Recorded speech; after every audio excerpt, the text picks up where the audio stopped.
उत्तर प्रदेश की 9 विधानसभा सीटों पर होने वाले उपचुनाव को मद्देनजर रखते हुए राजनीति में नया उबाल आया है। इस चुनावी दौर में मुख्यमंत्री योगी आदित्यनाथ के बटेंगे तो कटेंगे वाले बयान के बाद बहुजन समाज पार्टी ने भी अपना एक नया नारा सामने रखा है। बीएसपी का नया नारा है, बीएसपी में जुड़ेंगे तो आगे बढ़ेंगे और सुरक्षित रहेंगे। इस नारे को लेकर पार्टी ने भाजपा और समाजवादी पार्टी दोनों को चुनौती दे दी है। लखनऊ बीएसपी दफ्तर के बाहर इस नारे को लेकर एक बड़ी नई होर्डिंग भी लगाई गई, जिसमें बीएसपी के प्रमुख नेताओं की तस्वीरें, उनका संदेश प्रमुखता से दिखाया गया है। यह होर्डिंग अब राज्य की राजनीतियों में एक चर्चा का विषय बन चुकी है।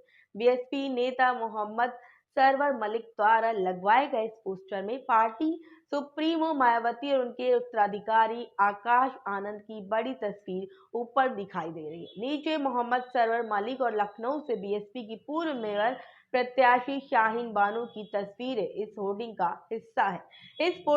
इस पोस्टर पर लिखा हुआ है नारा बीएसपी की स्पष्ट राजनीति रणनीति को दर्शाया है। बीएसपी से जुड़ेंगे तो आगे बढ़ेंगे और सुरक्षित रहेंगे। यह नारा न सिर्फ पार्टी के लिए समर्थकों के लिए एक संदेश है, बल्कि यह भाजपा और सपा को भी सीधे तौर पर चुनौती देने का तरीका है। बीएसपी सुप्रीमो मायावती ने इस नारे को सबसे पहले सोशल मीडिया पर पेश किया। उन्होंने अपने पोस्ट में कहा था कि भाजपा और सपा दोनों पार्टियां मुख्य मुद्दे से ध्यान भटकाने के लिए इस तरह के बयान दे रही है। मायावती ने आरोप लगाया है कि इन पार्टियों की दोगली नीति और एक दूसरे को नीचा दिखाने की साजिश से जनता अब थक चुकी है। उनका कहना है कि इस पूरे माहौल में अगर कोई सच्ची और मजबूत विकल्प पार्टी है तो वह बहुजन समाज पार्टी है। मायावती ने यह कहा है कि बीएसपी से जुड़ेंगे तो लोग न केवल सुरक्षित रहेंगे बल्कि अपने जीवन और भविष्य को बेहतर बना सकेंगे। बीएसपी ने इन उपचुनाव में अकेले चुनावी मैदान में उतरने का निर्णय लिया है। आपको बता दें, मायावती ने आगे कहा है कि जब से बीएसपी ने अकेले चुनाव लड़ने का ऐलान किया है, तब से भाजपा और सपा दोनों की नींद उड़ गई है। उनका यह कहना है कि यह दोनों पार्टियां बीएसपी के चुनावी कदम से घबराई हुई है और जनता को भ्रमित करने के लिए इस तरह के नारे बयान दे रही है। मायावती का दावा है कि बीएसपी की चुनावी मैदान में उतरने से सपा और भाजपा के लिए उत्तर प्रदेश में राजनीतिक माहौल बदल सकता है। उत्तर प्रदेश के उपचुनाव में जिन 9 सीटों पर मतदान होना है, करहल, सीमा मऊ, कुंदरकी, गाजियाबाद, फूलपुर, मझवा, कटहरी, खैर और मीरापुर, इन सीटों पर 20 नवंबर को मतदान होगा और चुनाव के परिणाम 23 नवंबर को घोषित किए जाएंगे।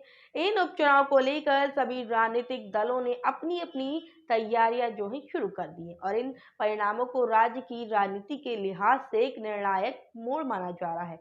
बीएसपी के लिए यह चुनाव इसलिए अहम है क्योंकि मायावती, उनके पार्टी नेता एक बार फिर से प्रदेश में अपनी उपस्थिति को मजबूत करना चाहते हैं और पार्टी के नए नारे और रणनीतियों का उद्देश्य यही है कि वह उत्तर प्रदेश की राजनीति में खुद को भाजपा और सपा के खिलाफ एक मजबूत विकल्प के रूप में प्रस्तुत कर सकते हैं। मायावती का मानना है कि बीएसपी के साथ जुड़ने से लोग न केवल सुरक्षित रहेंगे बल्कि राजनीतिक दृष्टि से भी आगे बढ़ जाएंगे। उनका कहना है कि यह इस चुनाव के बाद जब बीएसपी को लोग एक मजबूत विकल्प के तौर पर देखेंगे तो प्रदेश की राजनीति में पार्टी की स्थिति मजबूत हो जाएगी।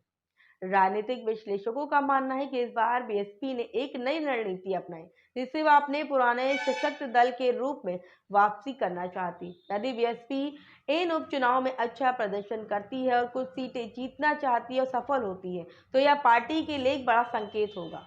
वह उत्तर प्रदेश की राजनीति में अब भी एक मजबूत ताकत बनी हुई है। यह चुनाव बीएसपी के लिए उस गौरव को फिर से हासिल करने का एक अवसर हो सकता है जो पार्टी ने पहले सबसे ऊंचे दौर में पाया था। इस उपचुनाव में बीएसपी की सफलता न केवल राज्य की राजनीति में एक नई दिशा का संकेत हो सकती है, बल्कि भाजपा और सपा के लिए भी एक चुनौती भी हो सकती है।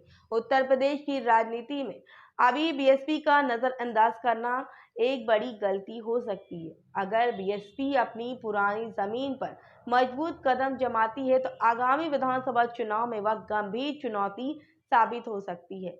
इन उपचुनाव के परिणाम राजनीति के खेल को एक नया मोड़ भी दे सकती है और ये देखना बिल्कुल दिलचस्प होगा कि क्या बीएसपी अपनी चुनावी रणनीतियों में सफल प्राप्त करती है या फिर भाजपा और सपा का दबदबा बरकरार रहता है। 20 नवंबर को होने वाले मतदान और 23 नवंबर को घोषित होने वाले परिणामों से यह साफ हो जाएगा कि उत्तर प्रदेश की राजनीति में इस बार कौन सा दल सशक्त रूप से उभर कर सामने आता है। इन तीनों पार्टियों को लेकर के आप लोग क्या कहेंगे, कमेंट सेक्शन में जरूर बताइए। तब तक के लिए बने रहे हमारे साथ और देखते रहें लखनऊ सुपरफास्ट।